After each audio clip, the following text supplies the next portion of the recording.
And this evening, we've also got a special evening. We've got 3 shorter talks, 3 people, Maitrivasin, Moksatara, and a guest speaker called Paraga are going to speak to us about some of the mind training slogans. So I'll say a little bit to just introduce the theme of mind training for you and the slogans to create some context. But before I do that, I just wanted to introduce you to Paraga, who's going to be the third of our guest speakers. So yeah, I'm really pleased, really delighted we've got Paraga just here in Sheffield for a few days. Paraga works at Padmaloka, lives and works at Padmaloka, which is a retreat centre for men. And it's where the ordination team are based. And Paraga is a member of the ordination team who basically dedicates his life with a team of other senior order members to help men train to join our order, to train for ordination. And Paraga's spending a few days meeting up with some of the men in Sheffield who are training for ordination. And we're really lucky he's agreed to give us a talk as well this evening. So, yeah, just before, I met Paraga before that. He was the Mitra convener in Nottingham, and I got to know him a little bit then, and yeah, always enjoy Paraga's company. There's something very kind of delightful and very real about Paraga and his communication. And and before that, I don't know the exact chronology of his life, but he trained in fine art school at university, did fine art degree, so he's an artist with very kind of refined consciousness of an artist. And at the same time, he was a member of a band who toured the United States, a garage punk band and a death metal band. So he's as well as having this refined consciousness, there's a real heavy metal Dharma practitioner who is just really full-on Dharma practitioner in a way, the kind of heavy metal, death metal Dharma practitioner and artist. So, both of those paradoxical things Paraga contains, and we're really lucky to be hearing from him later. So just a brief introduction, you'll get a taste of him yourself when he speaks to us in a little while. But we're going to have 3 short talks, as I said, on the theme of mind training slogans. We've heard a lot about mind training over the last few months since January, and we were reminded last week, what we're training our mind in is the spirit or attitude of the Bodhisattva, the ideal Buddhist who is dedicated, obsessed with enlightenment for the sake of all beings. So we're training our mind and our hearts in that attitude, that spirit of the Bodhisattva. And mind training it's a text that challenges us to suspend our usual way of seeing the world and to try and experiment with seeing through the eyes of a bodhisattva. So some of the things it suggests may sound challenging or shocking even. So we've heard about some of the verses. Gather all blame onto one, be grateful to everyone, see all dharmas as dreamlike. And we've had an urban retreat for a couple of weeks where we tried using the 5 forces to apply mind training in our daily life. Because mind training challenges us to turn the adversity and the difficulties of our everyday situations into an opportunity to practice, an opportunity to transform our emotions, to transform our minds. And then one of the things that mind training really uses is slogans. And there's a verse in the text that says, use slogans to train in all activities. And we've had a taste, a flavour of some of these slogans already that I've mentioned. And there's a list towards the end of the text of some really cracking slogans, really helpful slogans that if you just tried to live according to this slogan, it would really massively change your life. So some examples: don't think about others' faults. Some very practical slogans: don't think about others' faults. Give up hope for results. Don't make a fuss. Don't be irritable. Don't be temperamental.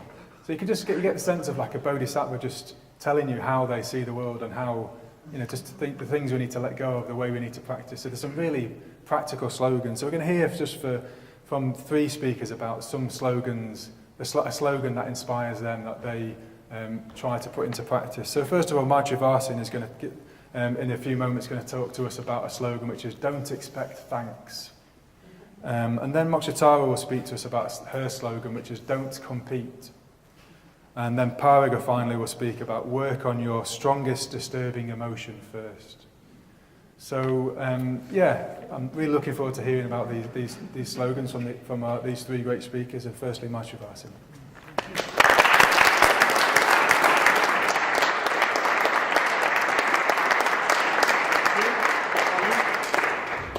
Thank you. Is that all right? Yeah. Great. Well, yeah, it's lovely seeing you all. It's not always my most comfortable place to be, this, but it's great to actually take the challenge and yeah, share my experience and view on the Dharma. So I chose this slogan: "Don't expect thanks." And in a way, we can expand on this. So it's not just thanks; it's things like approval. Don't expect approval. Don't expect appreciation. Don't expect praise and something in return, basically. And yeah, I think, well, in many ways, some of the slogans we've talked about in previous weeks can be quite difficult to understand, but this is quite straightforward, I think. But one thing I'd like to say that it's not about not thanking people. So I certainly appreciate being thanked, and I'm certainly not suggesting we stop doing that. And even I'd like to thank our root teacher Sangharachita, Bhante Sangharachita, and everybody who's actually brought Triratna to where it is, because their efforts have really sort of given me the ability to have my life and have it where it is. And to cut it short, it's in a very much better place than it used to be. So I'm definitely very thankful and very grateful to people who made this possible for me. So it's not about not thanking people and not being grateful, not appreciating people, but it's about not expecting something in return. And in a sense, we live in a culture, and I very much do experience life in a way where I expect something back. When I do something, I expect something back, whether it's conscious or not. And a lot of the time, we live in this reciprocal sort of relationship with each other. And that's the culture we quite often live in, and we think about things in terms of, well, what's in it for me? If I do this, what I get back? And I know I've sort of like given a gift or given a donation or something, money away, and there's a part of me like, I really want somebody to notice this and know this, and I want to share it, I want to tell someone, just really become aware there's a part of me that wants some kind of appreciation for it, from some praise or something like that. And I think in a way this is not necessarily a bad thing. This is like the culture we live in, and I've come across where it says in a Buddhist view, this is like the foundation we need before we can sort of develop further. So we need this kind of society that there is a reciprocal relationship, there is enough stability.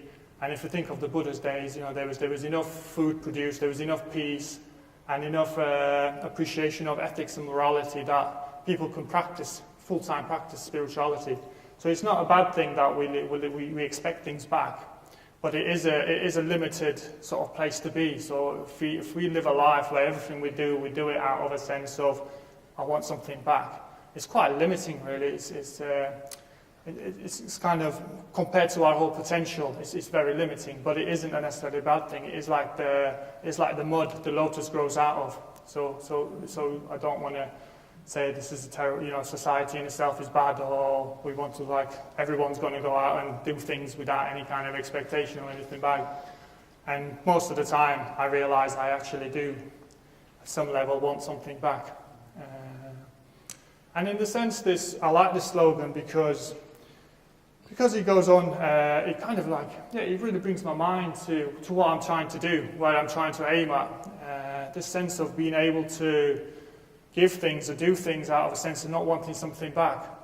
So one of the things that comes to my mind straight away is, we'll find out more about Ratnasambhava if you've not heard about this Buddha, and his gesture of open-handed generosity. So there's a gesture of open-handed generosity. And there's something really beautiful about this whole sense, and when I look at it, I usually get a sense, okay, I've got open-ended generosity is what I'm aspiring to, but a lot of the time my other hand's going give something back, and there's a don't want to be hard on myself or others in a way, but there is a limitation and ugliness in that. It's like, what I really want to do is just give open-handedly, and this comes from a place of abundance. So Ratnasambhava gives from a place of abundance, and it's not abundance in the sense of material wealth and stuff. It's an inner abundance. And this inner abundance is, for me, it really represents this sense of being sort of content and stable and rooted in my practice of ethics, in my practice of sangha in a way, just sharing things and living for something bigger. And from that sort of sense, we get, at the times when I can be in touch with it, I get a sense of just wanting to give freely. Really wanted to give freely, and it's a really happy place to be, a really beautiful state of mind to exist, and like way of being, way of living. So I really aspire to want to live from this place. But it's not an easy thing to do, and in a way, like Buddhist ethics and worldly ethics, they can look very similar a lot of the time.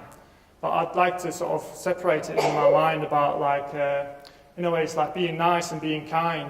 They sound very similar, but I'd say if we want something back, that's kind of like living in a being nice world, where I'll be nice if you're nice back to me, and I'll help you if you help me, and this sort of sense. And it's okay. It's a good foundation. It's a good foundation. But I really want to move to being able to do it from unconditioned sort of giving, from a sense of abundance. And Buddhist ethics is about practicing in a way so we can go to a place where we're not being kind, where we're not being nice, and we're not being sort of moral in a way because we want something back in response. It's because of its own sake, because actually virtuous acts and deeds are actually beautiful in themselves, and you know, a wonderful place to live in, wonderful states of mind to dwell in. So I really like this very pithy, very sort of short slogan, and it just really expands into, in many ways, the heart of Buddhist practice. Just a very short slogan.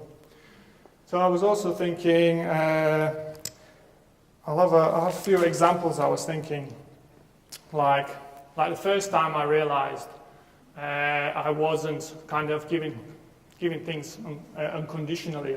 Was at this Buddhist centre, and I was living in the community. I went downstairs, and there was somebody who's not here anymore, so they're not in this room. And I won't give a name anyway. But yeah, he was a difficult customer, difficult person. 4 stage quite often. But so I came down one morning, and I said good morning to him, and then he just turned his back and just he did this sort of thing. And then I realised about 20 minutes, half an hour later, that I'd spent all this time just really chuntering away in my head, just this papancha, all this ill will that arose, and blah, blah, blah, blah, blah, just really going in my head, just feeling really like strange and ugly and kind of unpleasant. And I just realised that me saying good morning to him wasn't unconditional. I could just really see, that's where I went wrong. I didn't just do it out of a sense of being kind and just being unconditionally saying good morning. I wanted something back. I wanted him to acknowledge that I'd said something and give me something back. And that was the beginning when I realised, okay. So subconsciously, quite often I do things, and there's a part of me just wants something back. And that part of me limits me, basically. It's getting into a give and take and what's in it for me kind of relationship, and I want to break out from that. And there's something about public talking, and the more I've looked into it for myself, it's something I find quite difficult or quite challenging in a way. And a lot of the time, it's about me wanting some kind of approval or praise or some sort of, just wanting to give an amazing talk or just get all these things built up. And I know it's not you, because I know a lot of people here. I know fairly well a lot of people, and most of the time you're all very nice people. So I know it's not you guys, and it's kind of all rooted in my sort of my ego attachment and myself and wanting to sort of get approval and get set things. And the more I can relax about that, the more I can let go of that. Actually, it's a lovely thing to share the Dharma together. Yeah, it's a lovely thing to be able to do. And another thing. So for the first days I started coming here, I volunteered here, and I really enjoyed it. I got loads of energy. I'd spend 10, 12 hours a day for maybe 4 days a week just cleaning the centre, just doing everything I can. And it was really, really great. And looking back at it, I could see that I was just doing it out of just giving, just not really wanting anything back, not even thinking in those terms. And then things changed, and I needed to earn some money and get a job sort of thing. And then it came up that I could get supported by the centre. So I moved into a position where I was supported by the centre to do what I was doing. And suddenly I started feeling quite tired and quite challenged. And it's really weird. And it's just when I look back, I can see that in my mind it turned into a reciprocal relationship. So I was cleaning because I was getting paid. And it wasn't the case in a way. It was not why I was getting supported, but in my mind it turned into this. And that just took away a lot of the energy, a lot of the pleasure of doing it. And Daniel quite often jokes about stopping supporting me if I want to enjoy it again. But I think we've got to be realistic as well. Like, I do need to live in the world as well and pay things. So yeah, I've just had my time, so I'll cut it short. But I can say another example that I catch myself quite often wanting something back is when I'm driving. So when I'm driving, I let somebody in, I'll do something nice, and my eyes straight away go to their hands. Are they going to thank me? Are they going to say thank? And if they don't, it will sort of straight away arises. It's just like, I can just see, it's not out of kindness way, it's just like, oh, I'll give way to you as long as you appreciate that, that's what I've just done. And it's an ugly place to be in a way. It's just not as beautiful as just being kind, just coming from abundance and being kind. And not expecting thanks in a way. It's really sums all these things up for me. It's kind of just saying, oh, I'm expecting something back, and just the more I can work with that, the more I can free myself from that expectation. It's absolutely great. I think I'll leave it here in that sense that this slogan, this pithy slogan, just really reminds me, or it helps me remind me of the whole aim of Buddhism and the whole aim of Buddhist people. What we're doing is move towards enlightenment, moving towards going out of ourselves and becoming more selfless, and just transcending the whole thing. So it's like, it's a very simple way of remembering what my life is about. Thank you.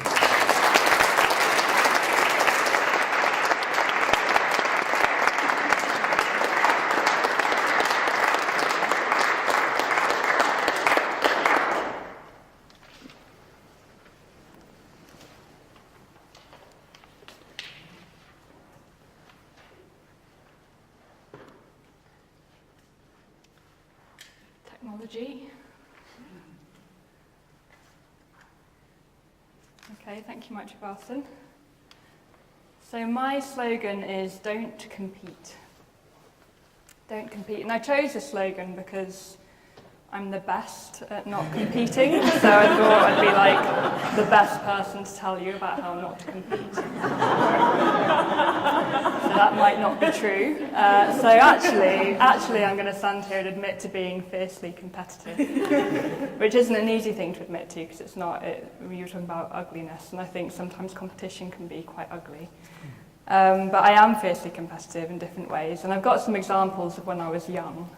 Very, very little when I was competitive, and just to give you a flavour of this. So there was a game called Dizzy Dinosaur. Great. So you had a wind-up dinosaur, and every now and then you had to set off the wind-up dinosaur, and it would go around the board game and knock over your pieces. And if your pieces got knocked over, you had to go back to the beginning. And my sister really likes telling this story about the time that I threw the Dizzy Dinosaur across the room in rage because it had knocked over my pieces. So that's one example. At primary school, we had some pencils in the corner, and every now and then we were told that we had to go and get the pencils. You know how some pencils are like HB pencils, and they're quite kind of, they're the best. And the other pencils are like soft pencils, and they're like what the really tiny kids use. So whenever we were told to go and get a pencil, I'd run as fast as I could across the room, grab the HB pencil, and then do a little dance. A dance of joy and gladness that I'd beat everybody else to get the best pencil. I remember that very vividly.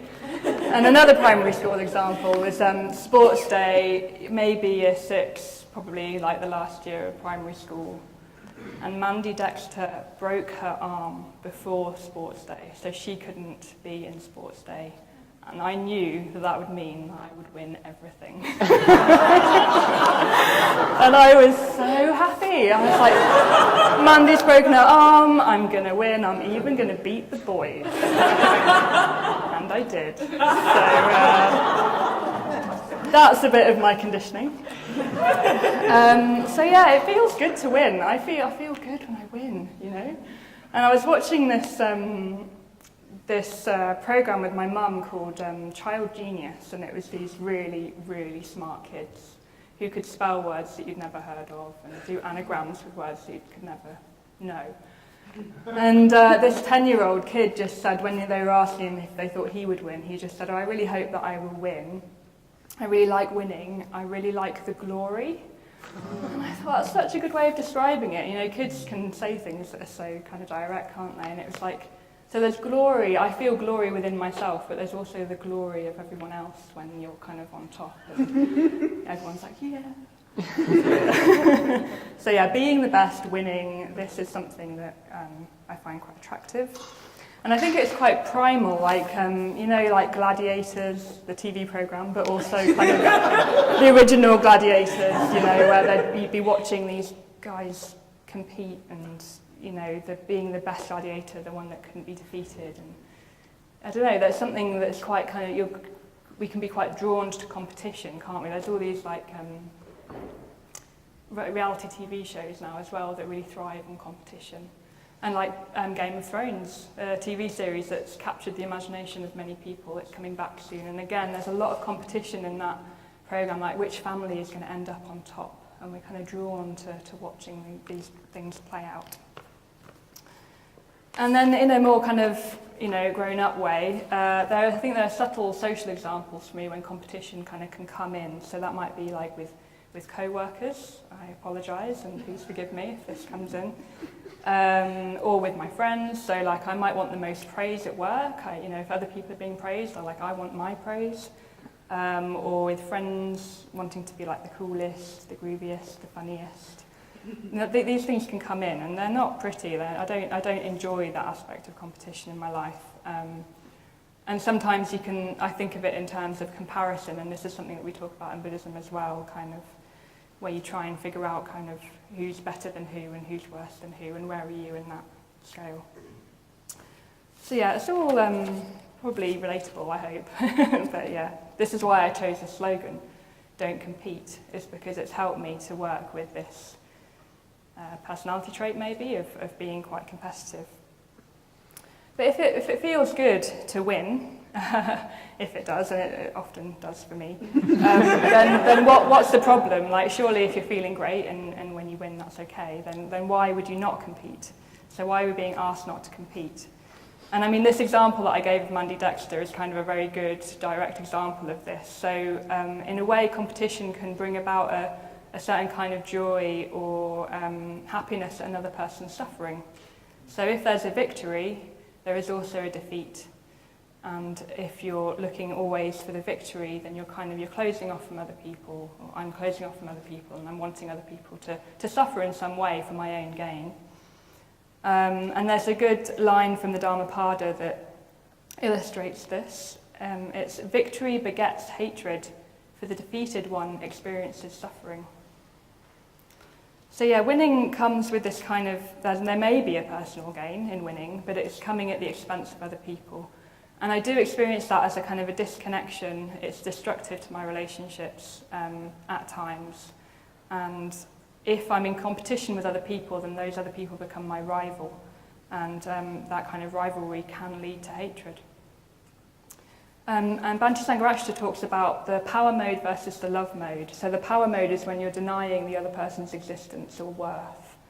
And it's like when you're negating another person's existence. So this is what I don't want to do. I don't want to be going around negating other people's existences and living in the power mode. And the mind training slogans and this whole, the whole kind of example of the Bodhisattva is looking to connect us more and more with other people. So more deeply with individuals, but also more broadly with as many people as possible. So that's why we're being asked in this slogan not to compete, is to experience the connection between myself and others.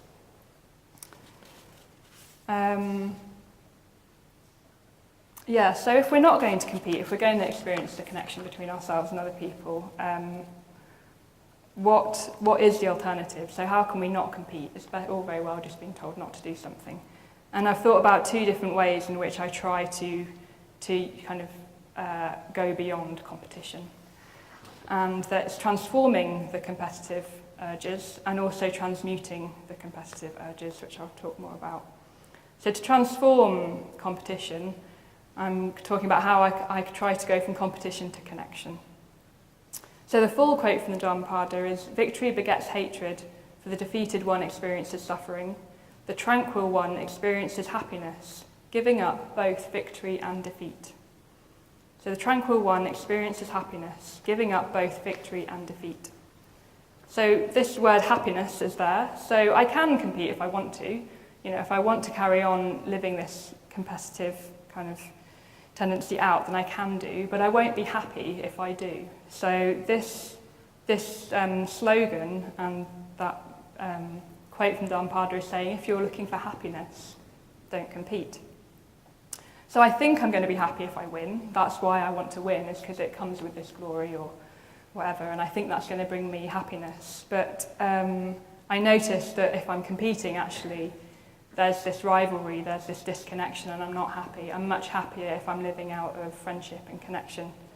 And this usually looks like appreciating other people rather than thinking that I've got to keep other people down to get myself on top. So I can look for happiness and tranquility in my experience if I'm able to transform competition into something like rejoicing in the merits of other people. So if I notice that somebody else has a quality or is achieving something that maybe I might even be noticing it because I'm feeling a bit of envy and a bit of competition. What I can try to do is rejoice in that person instead of feeling like I've got to get myself back on top. So the connection that can come through that is more a deeper, more true happiness than the happiness that I might get if I manage to win here and there. So this is like the love mode that I said Sangharakshita talked about, the love mode and the power mode. So if I can affirm other people by rejoicing in them, looking to connect with gratitude for looking for gratitude for what they can offer. And within that process, I might be acknowledging the discomfort of that I want to be the best, and I might be thinking that I'm observing that somebody's better than me. But in a way, I'm looking to transcend this whole kind of framework of that there's people who are the best, there's people who are the worst, and trying to transform that into rejoicing in the merits of other people, appreciating the merits of other people, and seeing that those merits can be a source of inspiration for me as opposed to a source of envy or of competition. And this leads to an appreciation of the uniqueness of me and my friends. So it's like I might have some qualities that do benefit myself and other people, but my friends also have their own qualities that I can rejoice in. And we're not necessarily better one or the other.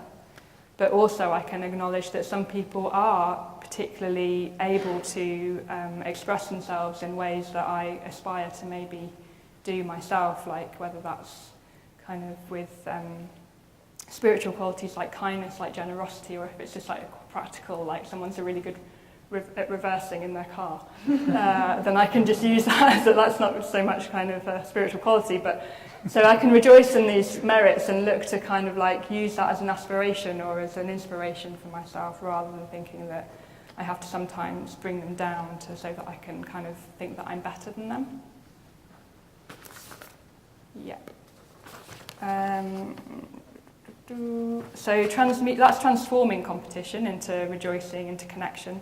So to transmute competition, that's when I'm saying that, I mean like using the energy that competition has and using it to transform it into, or to transmute it into something that's kind of more worthwhile or more beneficial. So our subtitle for this theme has been Alchemy of the Emotions. So in a way, this is like alchemy, like how can I use that I am competitive to turn that into something that's kind of spiritual beneficial, put it in the service of growth, put it in the service of a spiritual breakthrough. So I'll just quickly talk about how games can be helpful here. So just kind of healthy games. It's a context for kind of my more primal urges of competition. But what I've noticed as I've grown older is that I can really commend the skills of the other people that I'm playing a game with, rather than kind of getting angry if I'm losing. And I really enjoy a really close game for that. You know, I'd much rather enjoy a close game of something like, I really like playing pool, and lose, than I would play and like totally trash the opponent. So there's something about, honestly. We did go bowling once and that was just a little anomaly, but yeah, no, generally I try to rejoice in the other people's merits in games, and just seeing that I can like to win, but I can also not be a bad loser and just really appreciate the skills of other people in games. And then also thinking about winning in terms of this word victory, I can think about having victory over my negative emotions. And in Buddhism, sometimes you might see forms of Buddhas that are wrathful, so they're kind of in flames and they're stomping and they're even kind of squishing beings beneath their feet. But this is to symbolize kind of squishing the negative emotions and transcending negative emotions. So again, using kind of the energy and power that competition can bring to overcome things like greed, hatred, and delusion in order to have spiritual breakthroughs. So I found that very inspiring. So how can I look at what is undermining within my practice? How can I look at what my values are and what are getting in the way of me living out my values? And if I want to destroy something, destroy those negative habits or negative emotions, and see that as the victory. And the Buddha came from a warrior clan, so I think he would have known quite a lot about kind of tribal wars and competition in that way, tribal states. And again, in the Dhammapada, there are verses that indicate this. And that it indicates that he sees that the true victory can be over our own selfish, mean and blind tendencies. So I also use that as a way to try to transmute my competitive urges. So I'm just going to end on a quote from the Dhammapada. Though one should conquer in battle thousands upon thousands of people, yet those who conquer themselves are truly the greatest in battle. It is indeed better to conquer oneself than to conquer other people.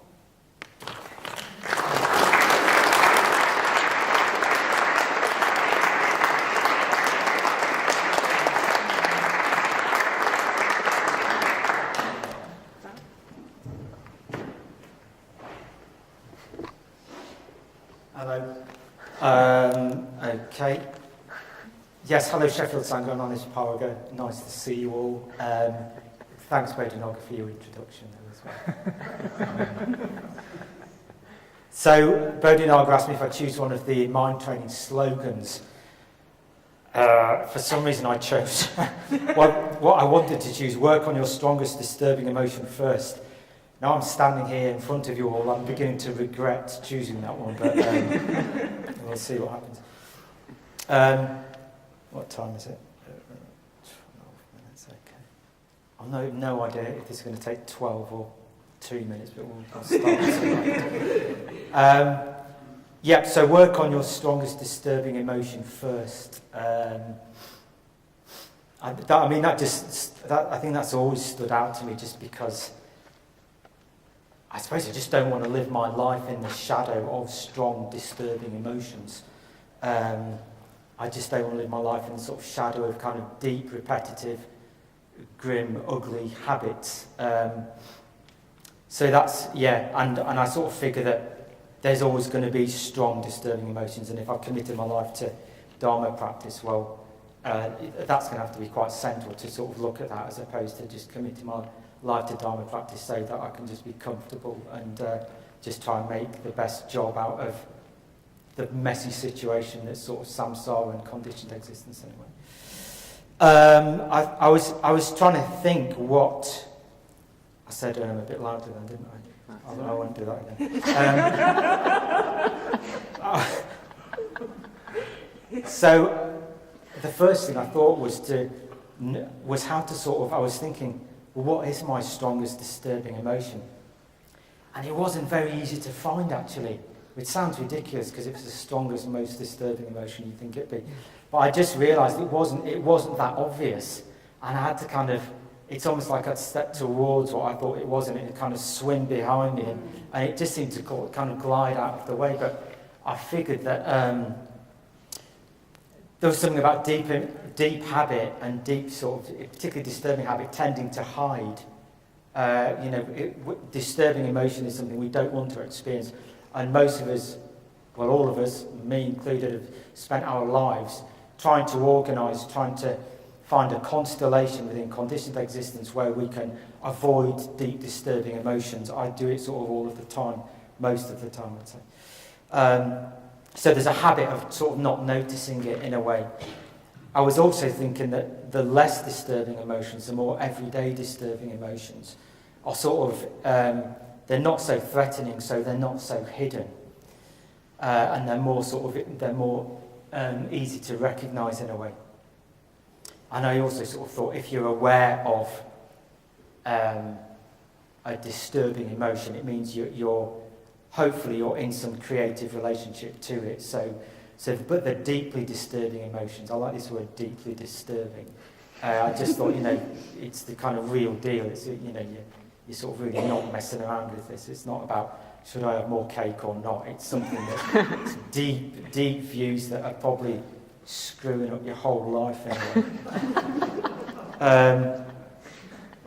So, cutting to the chase and enough kind of preamble. So I think my most strongest disturbing emotion is fear and dread. So that's kind of hopelessly vague, isn't it, for you, fear and dread? Yeah. But I think what I mean by that is I just really have a deep anxiety of living a meaningless life. I just don't want to live a meaningless life. I feel I've done it in the past, and I just don't want to do it again. So I don't want to have a pointless existence, because it's just horrible. It's just horrible. You probably all sort of assume you all sort of, we all know that having a life without meaning is just super crap, But the deeper fear is of repeatedly, we're told about sort of rebirth in Buddhism, and my deepest fear is repeatedly going through what I went through in my earlier life, which wasn't particularly dramatic. It was just crap, But I just don't want to repeatedly be reborn and go through this sort of, this pointlessness and just thinking, this is just pointless. Why am I being, why is everyone just kind of off their head and me as well? It's just also sort of pointless. I'm glad you're all finding it funny. But yeah, that's a particular fear of mine, is of just repeatedly.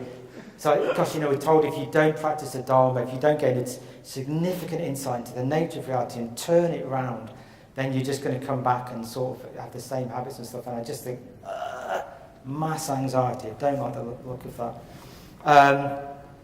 So yeah, that's what that's what the strongest disturbing emotion is, and it manifests in all sorts of ways. Sort of how to work with this is in terms of slogan, how to approach it. I was just thinking of the way some of these slogans are phrased.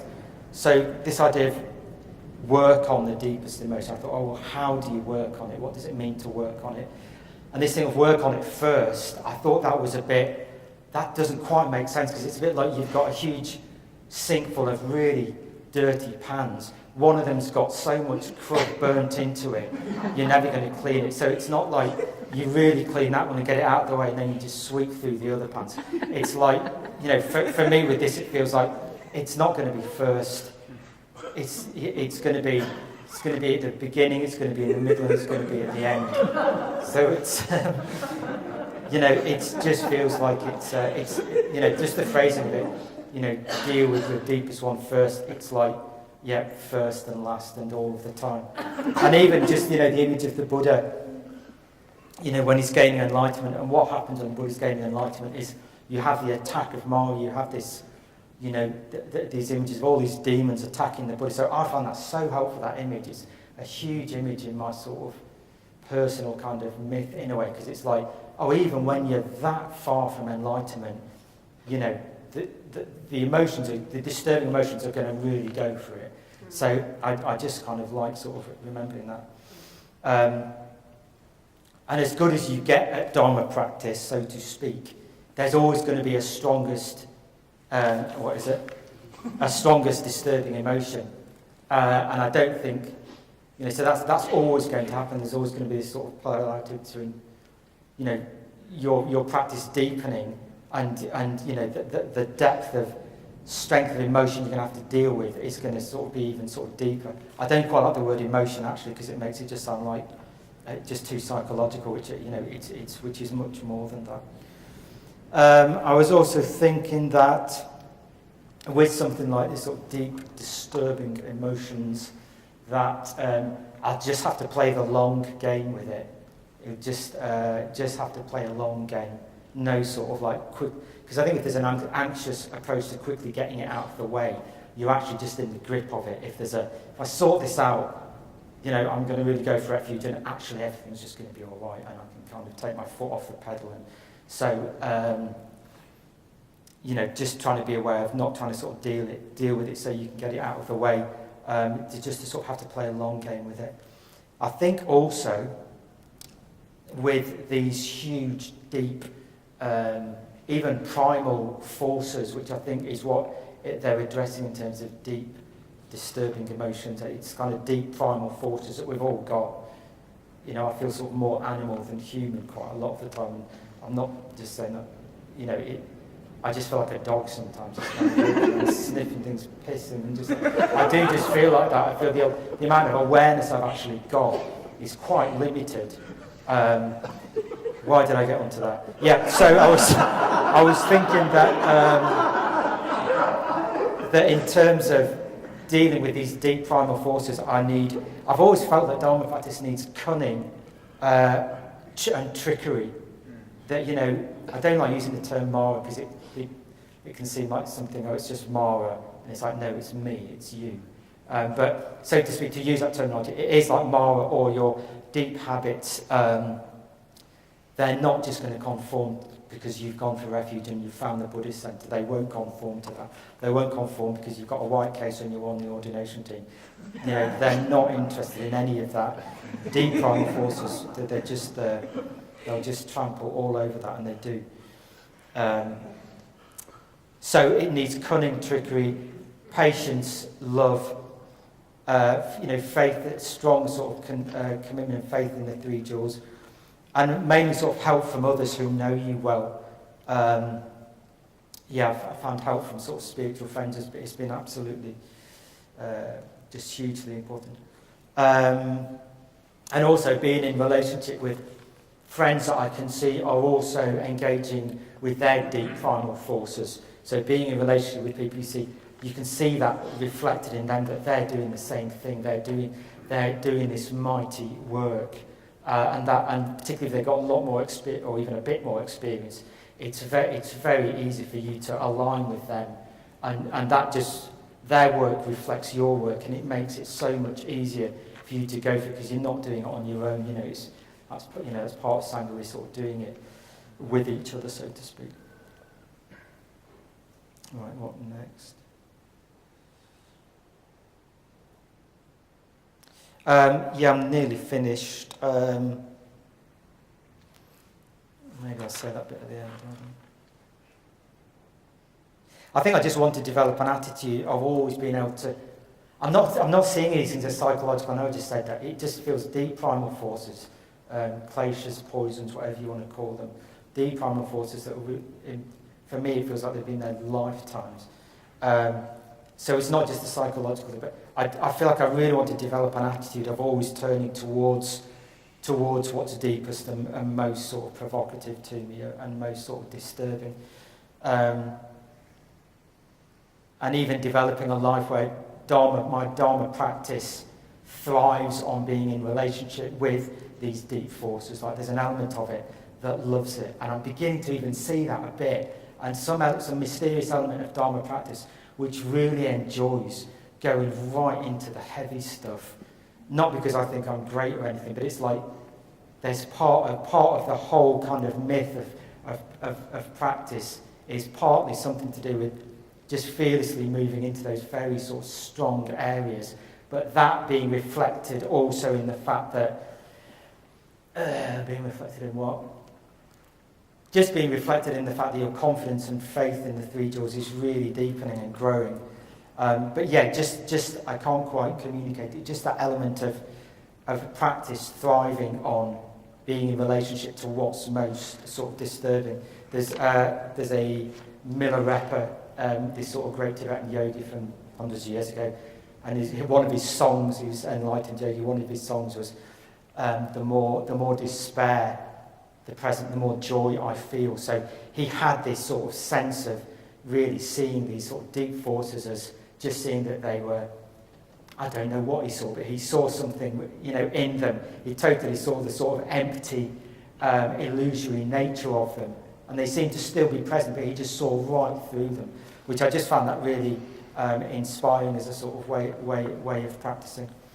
And I'll just finish with I just sort of think that all of these slogans, particularly, well, just any of them, for me, they're just a bit pointless unless they just feel like they can be techniques to make I can use them as techniques to make my life more comfortable, unless I'm looking at the wisdom aspect present, which is, just to try and see the dreamlike nature of all phenomena, and this sort of illusory nature of life. And if I'm in relation to that, within going for refuge, then I can be in relationship to these slogans. But if it's just the slogans, then it's just psychological. But so for me, it needs this much bigger vision of the Dharma to be able to sort of do that, and then I can have a crack at it.